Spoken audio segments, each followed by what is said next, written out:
Is it easy to do this kind of effects in Blender? Well, yeah, it is. In this video, I will show you how to do this in geometry nodes in the easiest way possible, so like and sub, cause this will be fun. Let's open a new Blender file and delete everything beside the cube. Then open the side menu to adjust the cube dimension, and we're trying to make it as a path, so give it some length on one axis beside the Z. Now there's two ways we showed at the start. Both are the same, but one of them is with the use of cell fracture to get this into pieces, while the other way is to do it manually, or have a model that you want to work at. So, enable the cell fracture from the add-ons menu since it comes with Blender, or search for it in the extensions if you're on newer versions. The fracture add-on menu is in the Quick Effects tab, and you can from the start assign it to the Quick menu to reach it when pressing Q in Object mode, or add a shortcut to it, so I will leave that to you. The fracture menu will look like this.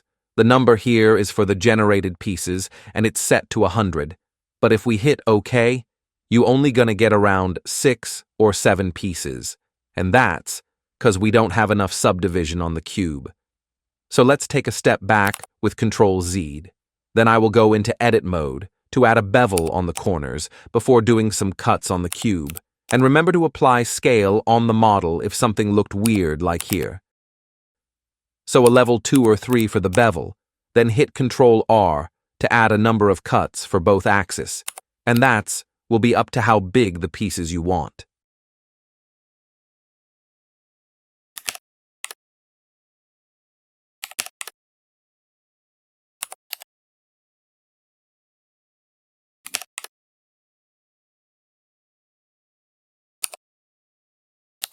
Now back to cell fracture.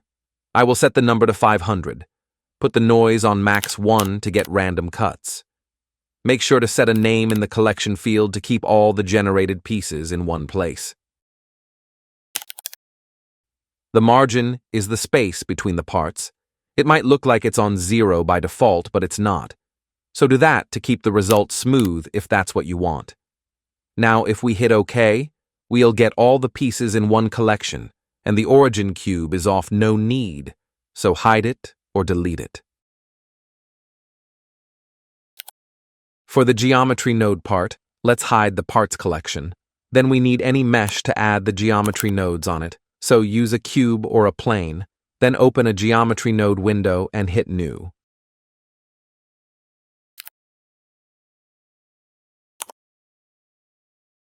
Geometry nodes will add two things: input and output. The input is the plane or the mesh you used, and we don't need that. So just delete the input, because we will drag the parts collection in its place and connect it to the output, which is the result you will get in geometry nodes. Switch the collection to relative and enable separate children. This way, if you edit the parts in the collection, same thing will happen in geometry nodes.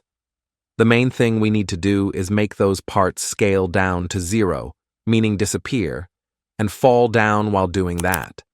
And both things can be done with one node called Scale Instances, so look it up with Shift-A and place it after the collection. With this node, we have the scale and the center. The scale is for the first task, which is controlling the instances scale to 0, and the center will do the falling part on the Z-axis. To control the effect manually in the viewport, I will add an empty, then we will drag it to the geometry node as an object info. With this empty, we need the position info of all the parts in the collection we used, and that's the position node. Now we have the location of all the parts and the location of the empty, so we will use a vector math node on subtract type. This will create a vector from the empty to the parts to generate the effect we showed at the start.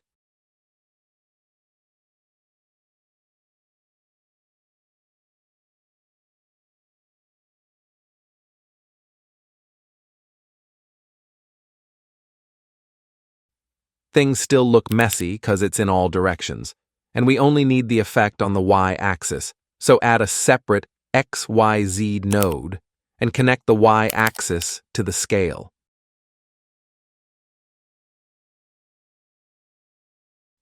One last thing we need to control the scale is a map range to set a limit and direction to the effect, so look it up and drop it after the XYZ node. With this, we can now move the empty to get the effect we want. The pieces will appear on the movement you make using the empty. The map range have from and to, max and mini. Use the from to control the spread of the effect. While with the to values, you can flip them to switch the effect direction. So play with the number to get the result you want.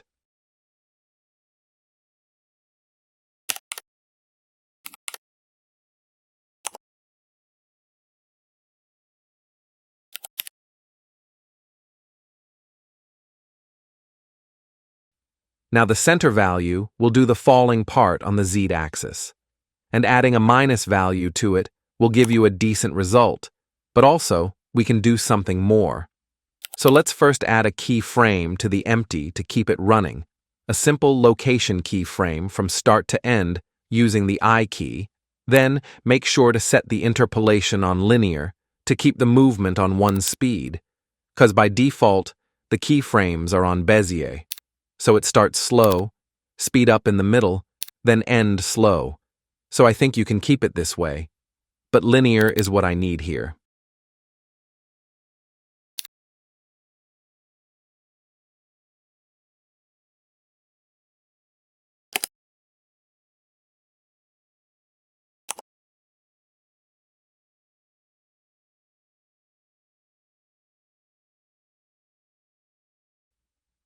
We can now go back to the center in the scale instances, then add to it a random value node.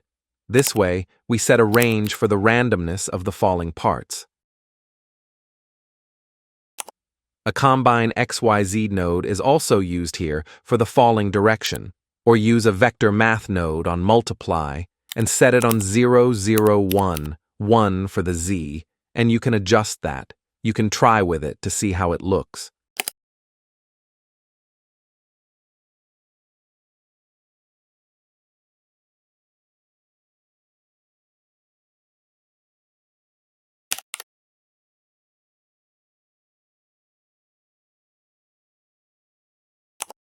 All that we did to affect the scale, we can do it with the rotation using a rotate instances node.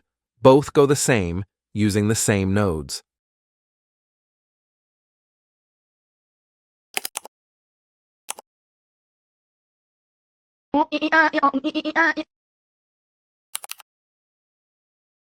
One thing in the cell fracture regarding the materials. If you want to give the parts two materials for both outside and inside the cuts, you can, before using the cell fracture, add two materials to the mesh, then, in the fracture settings, set the material index value on 1. This way the parts will take both of them, and keep in mind, using cell fracture can mess up the UV. The debug Boolean option in the fracture settings can help sometimes, but not a solution all the times. So you might need to UV unwrap things one more time after doing the cuts. And that's it. Same thing can be done if you used a pre-made model for a road or a bridge, because this effect is widely used in games. I did add some randomness to the part's rotation and use a set material node to apply any shader you have on all the parts. Hope this one been fun to watch. Remember to visit your grandma once in a while, cause Blender can wait. And see you next time. Stay sharp. Goodbye.